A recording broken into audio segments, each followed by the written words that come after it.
नमस्कार साथियों, 3P engineering with Pankaj में आपका स्वागत है। मेरा नाम है पंकज कुमार गौड़ और जैसा कि पिछले वीडियो में मैंने आपको बताया था कि आने वाले 2 वीडियो में मैं आपको ह्यूमन ज्योग्राफी और प्रैक्टिकल ज्योग्राफी के इंपॉर्टेंट टॉपिक्स के बारे में बताऊंगा। सो आज के इस वीडियो में हम बात करेंगे ह्यूमन ज्योग्राफी के इंपॉर्टेंट टॉपिक्स के बारे में। तो चलिए सबसे पहले शुरू करते हैं ज्योग्राफिकल थॉट से। इससे पहले मैं आप सबको बता दूं कि इन सारे टॉपिक से के अलावा भी जो PYQs हैं वो आपके लिए बहुत ही इंपॉर्टेंट हैं, तो PYQs को आप मत छोड़िएगा। जैसे कि पिछले वीडियो में कुछ बच्चे कमेंट भी किए थे कि PYQs इंपॉर्टेंट है या नहीं है, तो ऑब्वियसली PYQs हर एग्जाम्स के लिए इंपॉर्टेंट होते ही होते हैं। सो आप लास्ट 10 ईयर्स के PYQ सॉल्व कर सकते हैं। 2021 से CUET करा रहा है, लेकिन उससे पहले अलग अलग यूनिवर्सिटीज़ अपने एग्जाम्स कराती थी, तो उनका पेपर आप सॉल्व कर सकते हैं, जैसे BHU का, JNU का, इलाहाबाद यूनिवर्सिटी का, DU का। सो चलिए शुरू करते हैं ज्योग्राफिकल थॉट से। सो अगर हम बात करें ज्योग्राफिकल थॉट की, तो ये एक ऐसा यूनिट है जो गेम चेंजर का काम करता है। आप देखते होंगे बहुत सारे क्वेश्चंस ऐसे एग्जाम में पूछे जाते हैं जिसमें बुक्स दिए रहते हैं, उसके राइटर्स का नाम पूछा जाता है।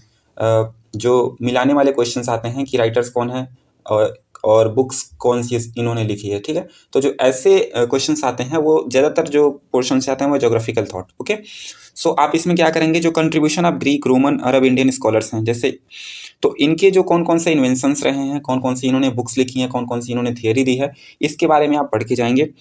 और इसमें जो दूसरा है वो है dualism in geography. Dualism in geography it means possibilism versus determinism, उसी को आगे चल के नया रूप आता है उसका, न्यू डिटर्मिनिज्म। ऐसे ही आप बात करें general versus regional geography, physical versus human geography, historical versus contemporary geography.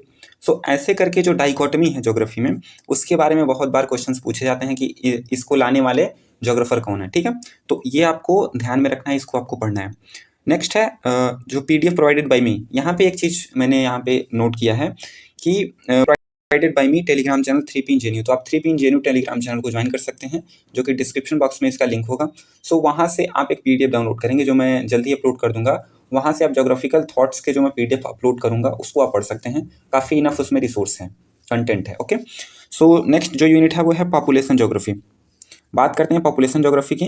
तो पॉपुलेशन ज्योग्राफी में सबसे इम्पॉर्टेंट चीज़ है, अगर हम इंडिया के कॉन्टेक्स्ट में बात करें, हालांकि इंडिया के कॉन्टेक्स्ट में आगे अभी ह्यूमन ज्योग्राफी की बात आएगी, लेकिन अगर इसमें भी बात करें तो जो सेंसस होता है इंडिया का, वो बहुत इंपॉर्टेंट रोल प्ले करता है। ओके, सो पॉपुलेशन ज्योग्राफी की बात करें तो ये सबसे बड़ा यूनिट है, चूँकि इसमें बहुत सारी चीज़ें कवर हो जाती हैं। पॉपुलेशन ज्योग्राफी, सेटलमेंट ज्योग्राफी, इसी में आपका कवर हो जाएगा ये जो अर्बन और रूरल दोनों सेटलमेंट कवर हो जाएंगे, ठीक है।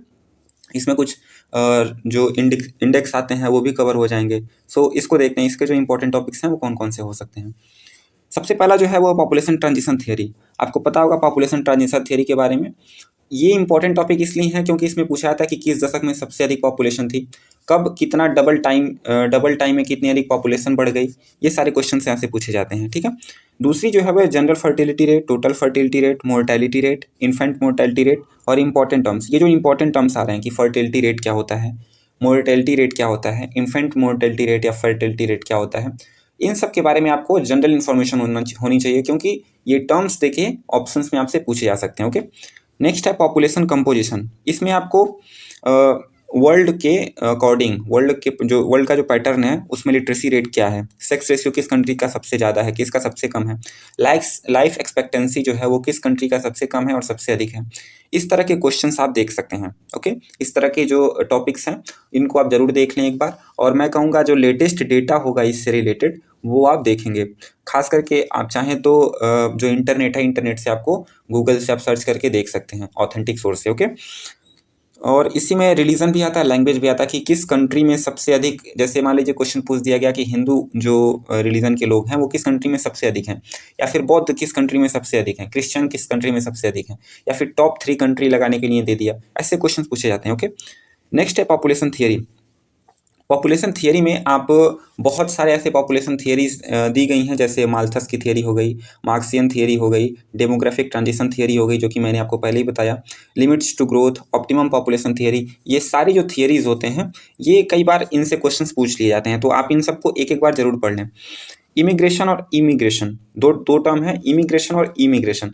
सो इसमें सबसे अधिक कहाँ से इमिग्रेशन, यानी कि प्रवास कहाँ से हो रहा है और कहाँ पर हो रहा है, इन दोनों के बीच आप डिफरेंस देखेंगे। और सबसे बड़ी चीज़ कि किस कंट्री से सबसे अधिक हो रहा है और कहाँ पे सबसे अधिक हो रहा है, आप इसको अरेंज करेंगे, ठीक है।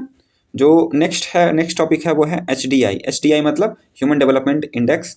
इसी तरह GD मतलब आपका ये जेंडर डिस्पैरिटी इंडेक्स। इसी तरह आपका आएगा वर्ल्ड हैप्पीनेस इंडेक्स, जिसको WHI हमने लिखा है।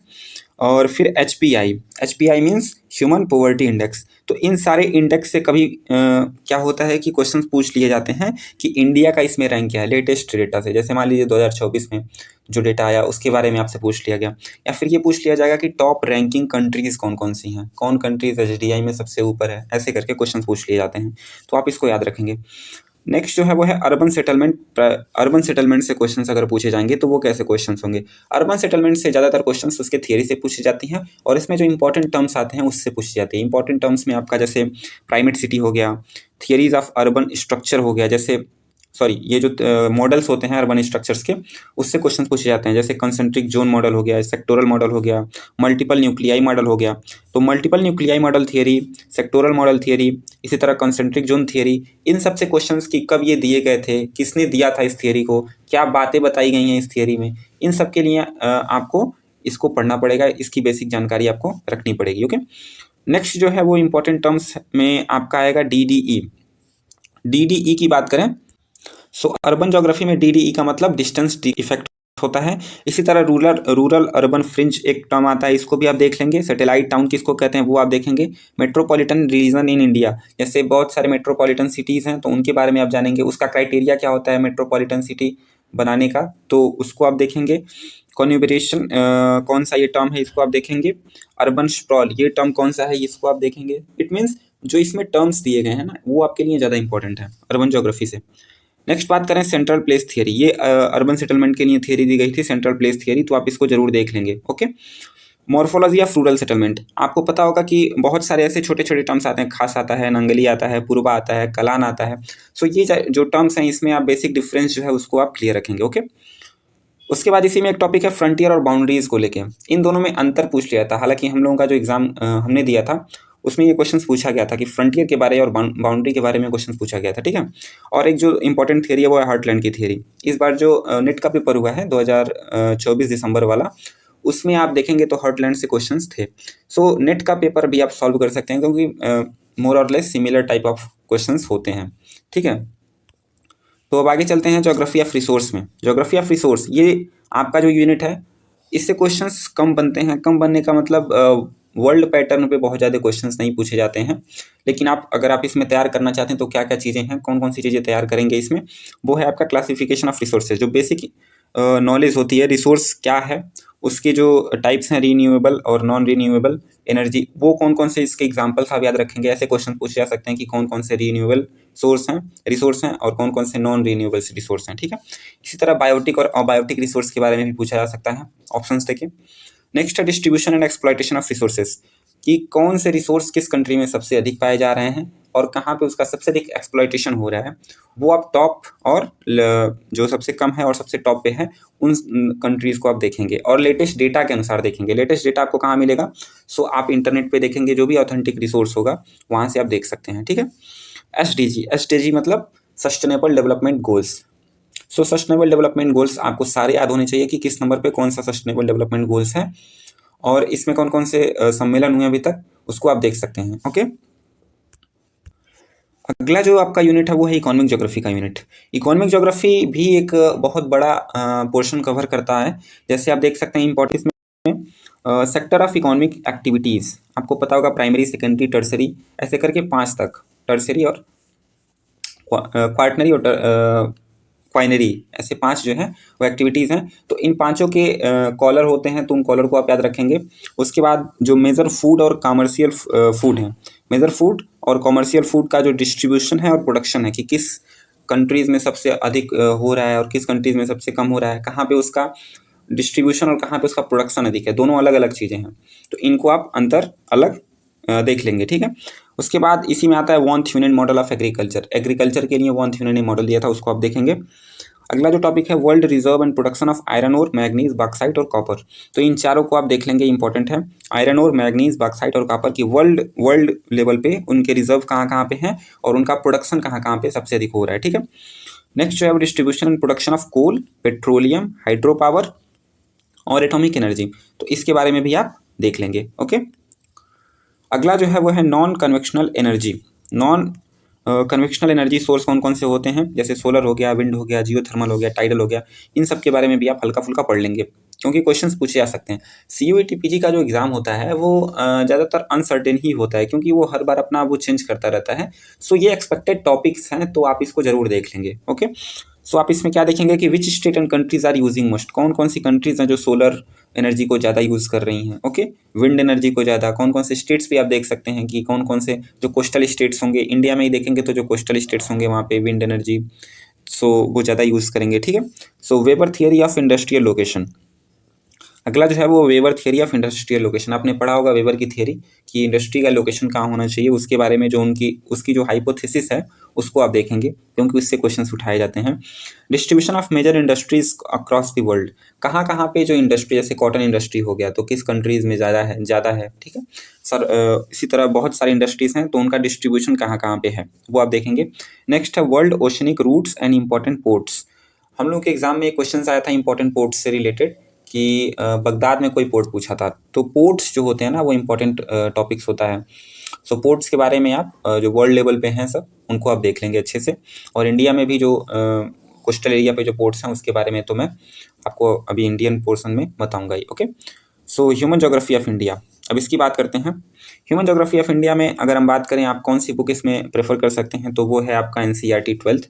आपको पता होगा कि इंडियन इकोनॉमी करके एक बुक आती है वो आप देख सकते हैं, ह्यूमन ज्योग्राफी से रिलेटेड ही है। और डॉक्टर DR खुल्लर की जो पुस्तक आती है कॉम्प्रिहेंसिव ज्योग्राफी, उसको आप देख सकते हैं। हालांकि माजिद हुसैन की जो बुक है वो आपके ह्यूमन ज्योग्राफी के पोर्शन के लिए इनफ है। माजिद हुसैन और NCERT क्लास 12th, इन दोनों को आप पढ़ सकते हैं क्योंकि आपके पास बुक पढ़ने का बहुत ज़्यादा टाइम नहीं है।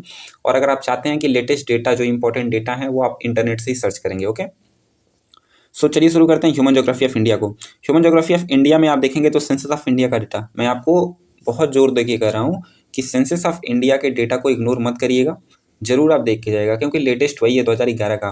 सो इसमें जो डेटाज हैं वो आप जैसे SC ST का कहाँ पे किसी स्टेट में सबसे अधिक है, किसी स्टेट में सबसे कम है, वेजिटेशन, ये बात करें तो लिटरेसी रेट, सेक्स रेशियो, इन सब के बारे में जरूर आप देख के जाइएगा। ठीक है, सो बात करें इसमें पॉपुलेशन ग्रोथ की, distribution of density, population composition.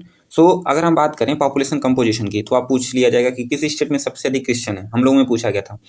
Religion के बारे में पूछ लेगा, लैंग्वेज के बारे में पूछ लेगा, ट्राइब्स के बारे में पूछ लेगा कि किस स्टेट में ये वाले ट्राइब सबसे अधिक हैं, ऐसे क्वेश्चन उठाए जाते हैं। ओके, एग्रीकल्चर से बात करें तो major crops distribution and production, किस स्टेट में सबसे अधिक काफ़ी उगाई जाती है, ऐसा क्वेश्चन आ सकता है। या फिर ऐसे क्वेश्चन आ सकते हैं कि काफ़ी के डिफरेंट वैरायटीज़ कौन कौन सी हैं, हम लोगों के एग्जाम में पूछा गया था कि चाय की वैरायटी। ओके, तो इन सबको आप देख सकते हैं। ग्रीन रिवोल्यूशन से रिलेटेड कब आया था, किस किस स्टेट में इसका प्रभाव पड़ा था, ये आप देख सकते हैं। ठीक है, अगला जो है वो इंडस्ट्रियल डेवलपमेंट से रिलेटेड है, जैसे लोकेशन कहाँ पे होनी चाहिए, कहाँ पे, जैसे आयरन और ओर की जो इंडस्ट्रीज़ हैं बहुत सारे उसके लिए फेमस जगहों के नाम हैं, तो आप उन जगहों को ज़रूर याद रखेंगे। उसके बाद है ट्रांसपोर्ट और नेटवर्क, हम लोग इस टॉपिक को इग्नोर करके जाते हैं, ट्रांसपोर्ट और नेटवर्क को, ट्रांसपोर्ट नेटवर्क्स को, जिसमें रेलवे, रोडवेज, वाटरवेज, एयरवेज आता है। लेकिन आपको इसको इग्नोर नहीं करना है क्योंकि 2-3 क्वेश्चंस पूछ ही लिए जाते हैं कि कौन कौन सी रूट्स कहाँ कहाँ से मिलती हैं, ऐसे पूछ लिया जाएगा। ठीक है, सो आप इसको जरूर देख के जाएंगे। इंटरनल और एक्सटर्नल ट्रेड की बात करें तो ट्रेड में आप बेसिकली सबसे अधिक किस पोर्ट से ट्रेड हो रहा है ये क्वेश्चन पूछ लिए जाएंगे, या फिर ऐसा हो जाएगा कि किस कंट्री से सबसे अधिक ट्रेड हो रहा है इंडिया का, ऐसे क्वेश्चन इससे पूछ लिए जाते हैं। तो बेसिक इन्फॉर्मेशन आपका ट्रेड में होना चाहिए। सो मैं ये आशा करता हूँ कि जो आपने आपका जो सिलेबस होगा उसको तो आपने हल्का फुल्का कवर कर ही लिया होगा, लेकिन ये जो मैं आपको इंपॉर्टेंट टॉपिक्स बता रहा हूँ इसको आप स्किप मत करिएगा, नहीं तो फिर आगे आपको चल के दिक्कत हो सकती है। सो ये रहा आपका ह्यूमन ज्योग्राफी का पोर्शन। अब जो आएगा वो है ज्योग्राफिकल टेक्निक्स का पोर्शन, जो कि 1-2 दिन में मैं अपलोड कर दूंगा। तो अगर आप वीडियो पे पहली बार आ रहे हैं तो इसके पहले मैंने जो फिजिकल ज्योग्राफी का अपलोड किया आप उसको देख सकते हैं, और अगर चैनल पे नए हैं तो चैनल को जरूर सब्सक्राइब करें, ज़्यादा से ज़्यादा वीडियो को शेयर करें और वीडियो को लाइक करें। और आप चाहें तो टेलीग्राम चैनल भी ज्वाइन कर सकते हैं आप, डिस्क्रिप्शन बॉक्स में उसका लिंक होगा। सो मिलते हैं नेक्स्ट वीडियो में, धन्यवाद।